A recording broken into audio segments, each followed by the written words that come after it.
The following WCIA3 sports presentation is brought to you by Blue Sky Restoration and Longview Bank. This is your Illini Nation Tournament Special. For the first time since 2003, both the Illinois men's and women's basketball teams hear their names called on Selection Sunday. It's a moment 2 decades in the making for the women's program, and head coach Shauna Green does it in her first season in orange and blue. Meanwhile, the men look to make some history as well, but it won't be as easy as a 9 seed as Illinois looks to get past the first weekend of the NCAA tournament for the first time since 2005. This is what I know I came here to do. Got to enjoy this, and I think we're just going to let our hair down and go. Your Illini Nation Tournament Special starts now. What better way to get ready for March Madness than a 30-minute special all about Illini basketball? I'm Brice Bement. Bret Beherns and Andy Olson will join us live coming up. Special guest Derek Piper from Illini Inquirer is here in studio as well as we get ready for the big dance. And here's our first look at the men's bracket. Illinois, a 9th seed in the West Regional, set to face number 8 Arkansas Thursday at 3:30 on TBS. The winner likely gets top seed Kansas on Saturday, of course led by former Illini coach Bill Self. These first and second round games are in Des Moines, Iowa, and after an up and down season, the Illini say they're hungry to make the most out of March. I feel like we got a lot to prove. Like even when we got our name called, Jay Wright said he had Arkansas over us, so there's just already a chip that we got on our shoulder, just proving people that we belong here.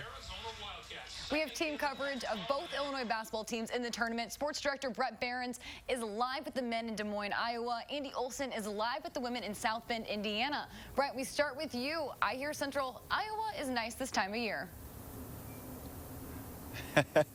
That's what I've been told. I am downtown with the Des Moines River behind me, the Wells Fargo Arena off in the distance as well. That's the site of tomorrow's first-round matchup between Illinois and Arkansas. And the road to the NCAA tournament goes through Iowa for the first time in program history for the Illini. Both teams worked out in the arena earlier today before tip-off tomorrow. And what makes this matchup so intriguing is that both squads have followed very similar scripts to their season.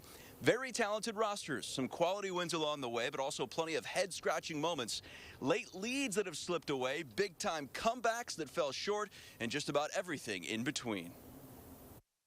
Illinois presents a lot of issues that we have to discuss as a team. You can start with number 0, Terrence Shannon, who's one of the most versatile players in all of college basketball. He's excellent. They're a team that is electric in terms of their athleticism. And I think in a lot of ways we're similar in the fact that we've both had a lot of youth and some new guys. Here's the matchup. The Hogs with one more loss than the Illini. Both teams at 20 wins. 3:30 tip on TBS, and a game that follows Kansas and Howard at Wells Fargo Arena. Let's get to know the Hogs, who have a net ranking of 21. Illinois currently 34th. Arkansas 4-10 in quad 1 games. Illinois 2-11. The Razorbacks' best wins include at Kentucky, Texas A&M, Auburn, and San Diego State. They lost 4 of 5 to end the season. Illinois, on the other hand, has lost 6 of its last 10. Arkansas has been to back-to-back Elite Eights. And for the Illini, this season has been all about making some noise in March. It has been nearly 2 decades since they've made it past this first weekend and into the Sweet 16. The team has said it is built for March, but there has been a lot of bumps along the way this year. Many have called it a roller coaster, so I thought what better way than to board the Illini roller coaster as we take a look back at this year. Let's take a ride on the roller coaster that is this season for the Orange and Blue. Before the Illini cars even started up the lift, Luke Goody hurt in a preseason secret scrimmage with Kansas. A broken foot keeps him sidelined for 3+ months. But once this ride finally gets going, a whole lot to be excited about on the ascent to the top. Starting this season on a high note, upsetting number 8 UCLA in front of an orange-clad crowd in Las Vegas. Plenty of reason to yell before a loss to Virginia in the championship game of the Continental Tire main event. What could go wrong for the 17th-ranked Illini as they climb towards the top, following it up with an overtime win over number 2 Texas at Madison Square Garden, but then the drop as the Illini go in a free fall in December in a month they'd like to forget. 1-3 against high major teams, including blowout losses at home to Penn State, with head coach Brad Underwood questioning his team's leadership afterwards. Plain and simple leadership. Put it in bold damn print. Leadership. Lack of. Worst bragging rights loss in the history of the series followed, a 22-point loss to Missouri. The new year brought optimism for Illini Nation, but it was quickly met with more disappointment in a 13-point road loss at Northwestern to restart Big Ten play, as the Illini dropped to 0-3 in the conference. The hits kept coming with more loops in the ride after five-star freshman Sky Clark stepped away from the program, citing personal reasons. But then the Illini make a run, winning 7 of their next 8 games to get right back in the thick of the Big Ten race. February brought more twists and turns, with ranked home wins over Rutgers and Northwestern. But Illinois goes 0-4 on the road with losses at Iowa, Penn State, Indiana, and against an Ohio State team that had lost 9 straight coming in. Freshman forward Zachary Perrin also left the program in that time, less than 2 months after officially joining the team. Throw in multiple injuries with leading scorer Terrence Shannon Jr. and freshman guard Jaden Epps, both missing multiple games with concussions, and this ride is nearing an end. A 2-overtime win over Michigan, mixed with a loss at Purdue, wrapped up the regular season, and this ride comes to an end going one and done in the Big Ten tournament for the second straight year. What a ride it has been for the Orange and Blue this season, both good and bad. And from Des Moines to South Bend, Indiana, that's where Andy Olson is live, and a whole lot to celebrate for the Illinois women this year. Brett, good evening from Northeast Indiana, where for the first time in 2 decades, we can say Illinois women's basketball gets to dance. I know there was some disappointment within the team about being placed in a first 4 matchup, but just being part of the 68 teams in the tournament is a miraculous turnaround for a program that has been stumbling for the past few years. This one already underway in the arena behind me. 21-19, Mississippi State has the lead at the end of 1 quarter. Illinois, though, taking the lead for a good majority of that. Should be a close one throughout. The road to the NCAA tournament running through South Bend for the Illini, who are making, like we said, their first NCAA tournament appearance since 2003. There is a lot to celebrate for a program that only won 7 Big Ten games in the past 5 years. This year, Illinois won 11. They're 22-9 overall coming into today's game. First time the team has won 20 games in a season since 2008. A return to the rankings for the first time since 2000, and being here in South Bend made it all real for the Orange and Blue. You got to have a first. You can't have multiple years if you don't have a first, right? So Kendall talked about it, and Makaira and Kendall both know this, that they're going to have to lead because they lead every day. So it's not like, oh, now you're in the NCAA tournament. Now you've been there. Now you have to step up to be a leader. They've been leaders since day 1 through it all. So now we're just in this position. Yeah, it's a little bit brighter lights and a bigger stage, but it's another basketball game. Watch the game currently in progress on ESPN. You will have highlights and reaction up tonight at 10. My one-on-one conversation with head coach Shauna Green coming up as well, as she reflects on how she turned the program around so quickly. Andy and Brett will look forward to more from both of you coming up. Illini Inquirer's Derek Piper joins the show coming up with his prediction for not only the Illini, but a Final Four and national champ as well as also tonight. We've had some guys a part of this thing and some guys who have no clue, what's next. Coleman Hawkins, Matthew Meyer, and Terrence Shannon Jr. all have NCAA tournament experience, but there aren't many other Illini who know what it's like to play under the sport's brightest lights. More on how the Illini are approaching the big dance as the Your Illini Nation Tournament Special continues. The Your Illini Nation Tournament Special continues now. The Your Illini Nation Tournament Special continues with our first look at the Illinois women's bracket, a record-tying 7 Big Ten teams in the field of 68 this season. Maryland, the other conference opponent in the Greenville 1 regional. South Carolina, the top seed at the top. Here's Illinois in the middle, taking on the other 11 seed Mississippi State. The winner gets 6 seed Creighton on Friday. WCIA 3's Andy Olson rejoins us live from South Bend, Indiana, where no matter what happens tonight, the Illini are putting themselves back on the map, and it all starts with head coach Shauna Green. Brice, that's right. Illinois had won 12 Big Ten games over their past 7 seasons before Shauna Green arrived. They have won that many Big Ten games just in this season, including their win at the Big Ten tournament in Minneapolis. Green has plenty of experience at this time of year and is excited just to have the program back on the upswing. You know, we're excited to be in the NCAA tournament. You know, that's the main thing, like I've said. To be here finally after 20 years of this program not being in this tournament is amazing, and so happy for our kids.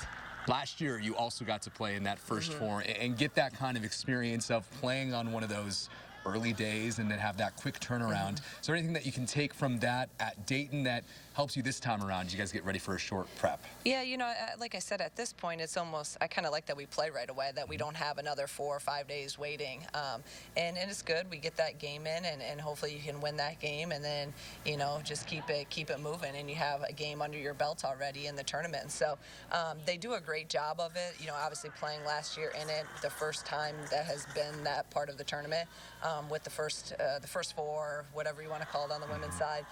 And it's a great environment. It's, you know, you're playing right there at the site of where it's going to be, and they do a really good job with it. So we'll be ready to play and excited to play and ready to compete. Taking this job a little less than a year ago now, would you have believed that you guys would be here playing an NCAA tournament game for the first time in 20 years for this program? Yeah, I'd probably be lying if I said, you know, that I did. That was our goal. That was, again, that's why, you know, I took this job. I believed that we could do it here at Illinois. I believed that we had everything that we needed to be a consistent, you know, top 25 team, compete for championships, and obviously make NCAA tournaments and then make runs in NCAA tournaments. So, but to be able to do it in year one has been pretty amazing and pretty surreal. We know the Big Ten is really tough.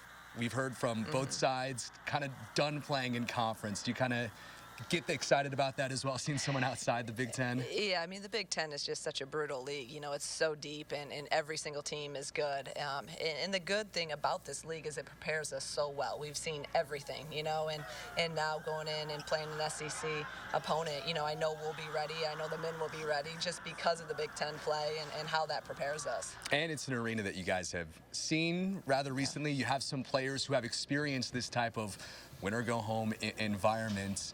You clearly have been there yourself before. What are you going to be telling them?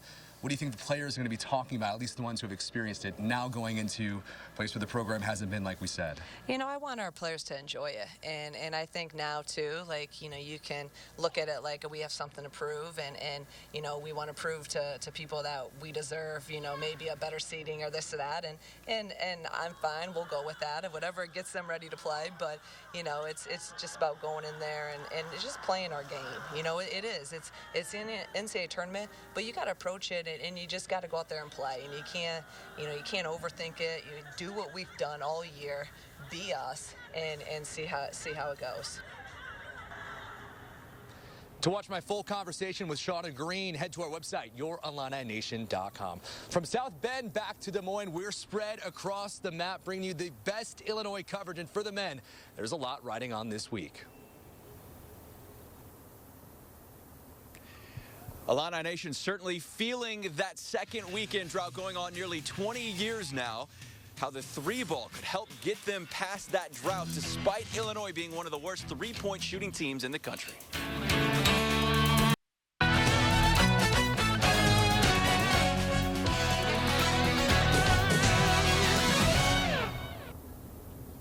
Illinois athletics is in some rare air, one of only 26 programs across the country with both a men's and women's basketball team in the NCAA tournament. Add in the football team making a January 1 bowl game, and it has been a pretty good year for Illini Nation. The Illini women playing in just their 9th NCAA tournament in program history. That started back in the 70s. They've been to 2 Sweet 16s in that time, and that's where the men are trying to get back to. After failing to do it as a 1 seed 2 years ago, they were a 4 last seed last season. The Illini have a lot tougher path to make it a reality this time around as a 9 seed. Head coach Bret Underwood said he wants his guys to enjoy the moment and not feel the pressure of trying to live up to high expectations from the fan base. We got guys that understand the abruptness of the end. I've used that term a lot. You know, that you just go home, you know, if you don't play well. and there's nothing to lose, so you need to go have fun. There's no pressure on us. We just need to go let our hair down, so to speak, and go play like we're capable. And when the Illini have played at their best, they are making threes. It fueled them to a win over 8th-ranked UCLA in November. They hit 12 triples in that game, including 8 alone from Terrence Shannon Jr. Illinois made 10 against Texas at Madison Square Garden. That was the 5th time in the first 9 games they hit double-digit triples in a single outing, but they've only done it 2 more times since. That's a span of 23 games. Matthew Meyer leads the team in threes, 67 on the year, 5th most among Big Ten players. Here are the team stats for the Illini from beyond the arc. 30.96% ranks 336th nationally. It's the 4th worst season percentage since the three-point line was introduced in the 80s. The 793s attempted ranks 4th most in program history, only behind last year's team, 2013, and the 2005 Final Four team. When they make them, the Illini are tough to beat. When they don't, it is tough sledding for the orange and blue. Illinois attempted as many as 39 threes in one game earlier this season. Brice?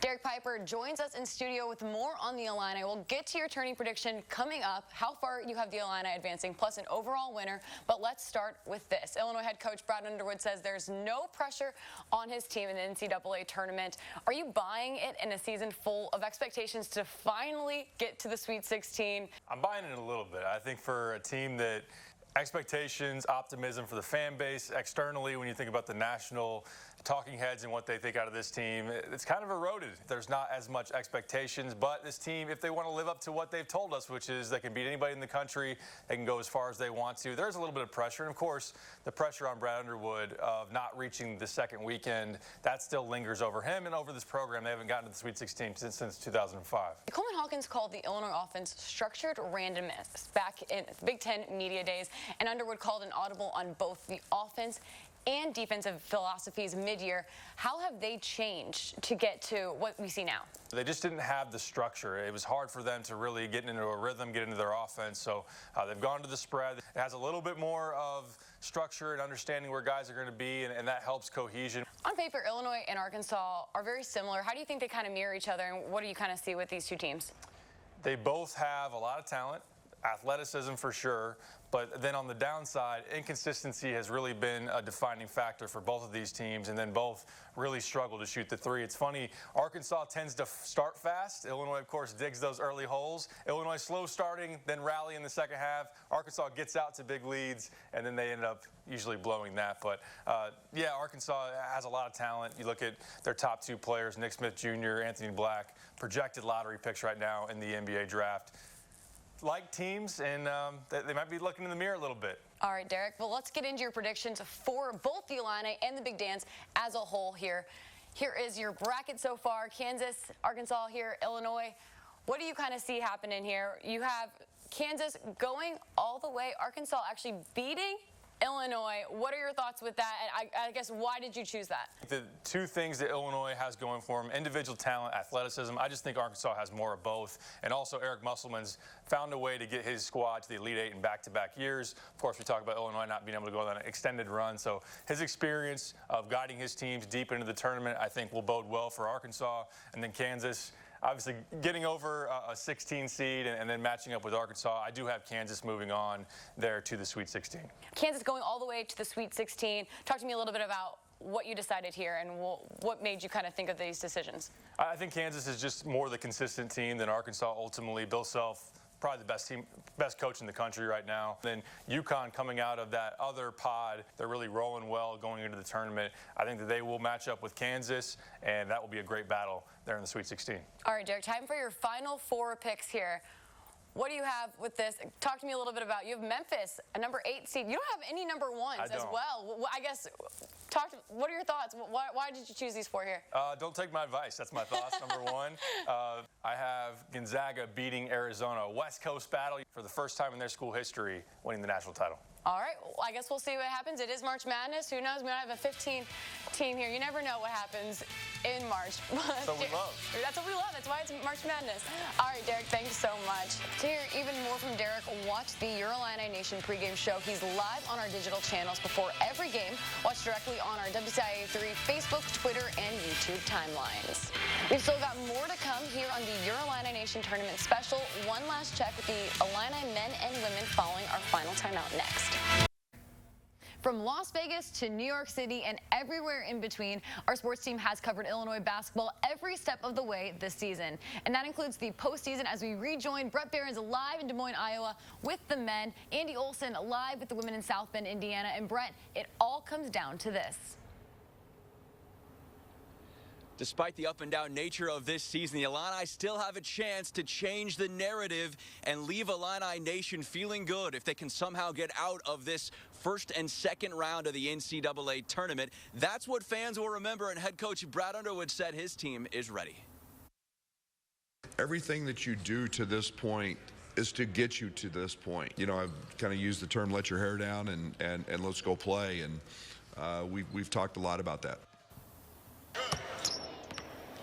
The moment almost here with one final check on the Illinois women. Here's Andy Olson. Illinois down 1 at the half to Mississippi State, but they did get Bryn Shoup-Hill back in the lineup, who is from just 30 minutes down the road here of South Bend. She is very excited to be playing back in front of her home crowd. It's amazing. I mean, I grew up watching Notre Dame players like Skylar Diggins and Enrique and stuff, and so just being able to play on the court and experience that with my family watching is amazing. Brice, for the final time live here in South Bend, we'll send it back to you.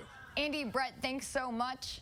And for the final time, I'm Brice Bement. For Andy and Bret, thanks for watching the Illini Nation Tournament Special. This has been your Illini Nation Tournament Special, a special presentation of WCIA 3 Sports, sponsored by Blue Sky Restoration and Longview Bank.